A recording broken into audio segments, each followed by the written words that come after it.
Hi friends, இன்றைக்கி என்ன பார்க்க போகிறோன்னா என்னோடய ஸ்டைலில் வந்து சிக்கன் பிரியாணி எப்படி செய்கிறதுன்னு பார்க்க போகிறோம். அதுக்கு வந்து இஞ்சி பூண்டு பேஸ்ட் அரைச்சி எடுத்துக்கிட்டு அதுக்கப்புறமேட்டுக்கு 4 வெங்காயம் 2 தக்காளி எடுத்துக்கோங்க. சிக்கன் பிரியாணி செய்கிறதுக்கு முன்னாடி சிக்கனை தனியாக எடுத்து அதை மேரினேட் பண்ணி வச்சிட்டோன்னா அது வந்து கொஞ்சம் டேஸ்ட் நல்லா கொடுக்கும். அதுக்காக நான் என்ன எடுத்திருக்கேன்னா வீட்டு மிளகாத்தூள் வந்து 2 டீஸ்பூன், சிக்கன் மசாலா வந்து 1 டீஸ்பூன், அதுக்கப்புறமேட்டுக்கு தனி மிளகாத்தூள் வந்து 1 டீஸ்பூன், அதுக்கப்புறமேட்டுக்கு கொஞ்சம் தயிர் போட்டு அதை வந்து நல்லா பிசைஞ்சு அப்புறமேட்டுக்கு தயிர் போட்டு தனியாக மேரினேட் பண்ணி எடுத்து வச்சிடலாம்.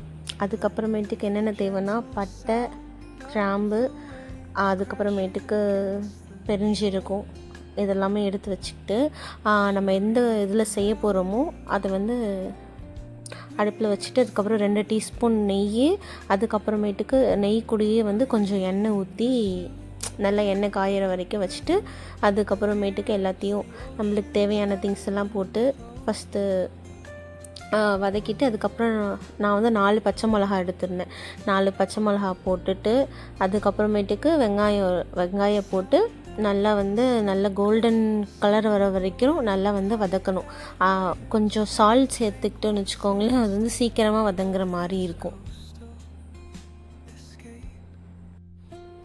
அதுக்கப்புறமேட்டுக்கு நல்லா வதக்கிட்டு அதுக்கப்புறமேட்டுக்கு டொமேட்டோ சேர்த்துக்கலாம். டொமேட்டோ சேர்த்ததுக்கப்புறமேட்டுக்கு அதுவும் நல்லா வந்து வதங்கணும். டொமேட்டோ கூடயும் இஞ்சி பூண்டும் நான் சேர்த்தேன், அது வந்து இதில் நான் வீடியோ எடுக்க மறந்துட்டேன். அதுக்கப்புறம் என்னென்ன மசாலா சேர்த்தேன்னு வச்சுக்கோங்களேன், கரம் மசாலா, தனி மிளகாத்தூள், அப்புறம் வீட்டு மிளகாத்தூள், சிக்கன் மசாலா, பிரியாணி மசாலா, உங்களோட ஆப்ஷன்ஸ், நீங்கள் எந்த மசாலா வேணாலும் நீங்கள் சேர்த்துக்கலாம்.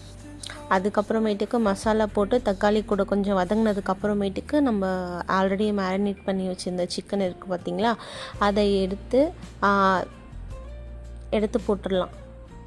ஆல்ரெடி வந்து சிக்கனில் வந்து நம்ம ஆல்ரெடி கொஞ்சம் தயிர் அந்த தண்ணியெலாம் இருந்ததுனால நம்ம வந்து சிக்கன் கொதிக்க வைக்கும் போது தண்ணி வந்து தேவைப்படாது. அதுக்கப்புறமேட்டுக்கு நான் வந்து ஒரு சின்ன கிண்ணத்தில் வந்து 2 கப் அரிசி எடுத்திருந்தேன்.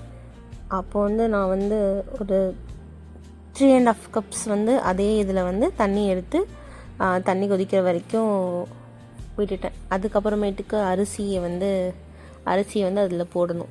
அரிசியை போட்டு நல்லா வந்து அரிசி வந்து கொஞ்சம் தண்ணியாக இருக்கிற மாதிரி இருக்கணும், அப்புறம் அரிசி ஃபுல்லாக முழுங்கி இருக்கணும். அந்த டைமில் வந்து நம்ம தம் போடணும்.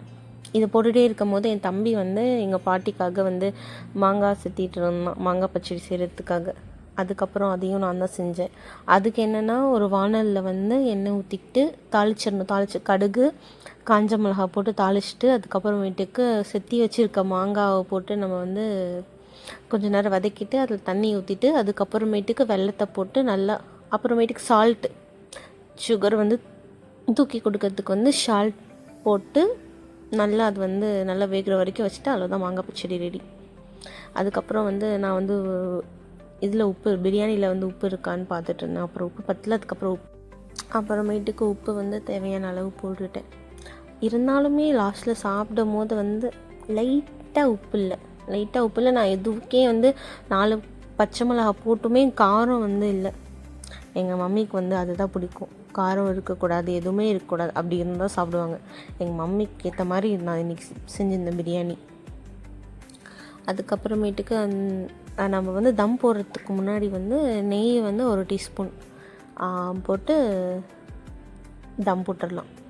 தம் எப்படி நான் போடுவேன்னா வந்து தோசைக்கல்லில் வந்து சிம்மில் வச்சு தான் வந்து தம் போடுவேன் நான் வந்து சமையலில் வந்து நான் ப்ரோலாம் கிடையாது. இது ஏதோ எனக்கு தெரிஞ்ச பிரியாணி வந்து அரகுறை பிரியாணின்னு சொல்லலாம், ஒரு சிம்பிள் பிரியாணினும் சொல்லலாம். எனக்கு தெரிஞ்ச மாதிரி நான் பிரியாணி செஞ்சேன். எனக்கு தெரிஞ்ச மாதிரி தான் எப்பயுமே சமைப்பேன். நான் வந்து சமையலில் வந்து ஐயோ நான் ப்ரோன்லாம் சொல்ல முடியாது, என்னால் எல்லாமே சமைப்பேன். மீன் குழம்பு மட்டும் எனக்கு வைக்க தெரியாது, மற்ற எல்லாமே நான் சமைப்பேன்.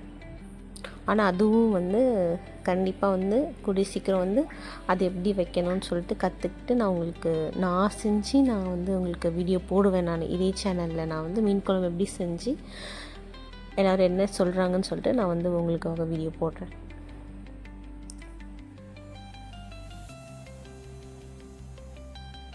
அப்புறமேட்டுக்கு எனக்கு சஜஸ்ட் பண்ணுங்கள், இதெல்லாம் சமைச்சு காமிங்க, இதெல்லாம் சமைச்சு வீடியோ போடுங்க, இந்த ரெசிபிலாம் போடுங்கன்னு சொல்லுங்கள். நான் அவங்களுக்காக கண்டிப்பாக வந்து I try my level best. கண்டிப்பாக நான் வந்து வீடியோ போடுவேன். நீங்கள் என்னென்ன சமைக்கணும்னு மட்டும் சொல்லுங்கள், நான் கண்டிப்பாக உங்களுக்காக வீடியோ போடுறேன். பிரியாணி ரெடி ஆகிடுச்சு. ஆக்சுவலி நான் சீரக சம்பாவில் தான் பிரியாணி செஞ்சுருந்தேன்.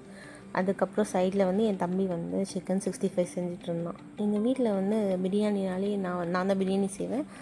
அவன் வந்து சிக்கன் 65 எப்பயுமே செய்வான். நல்லாயிருக்கும் அவன் செய்கிற சிக்கன் 65.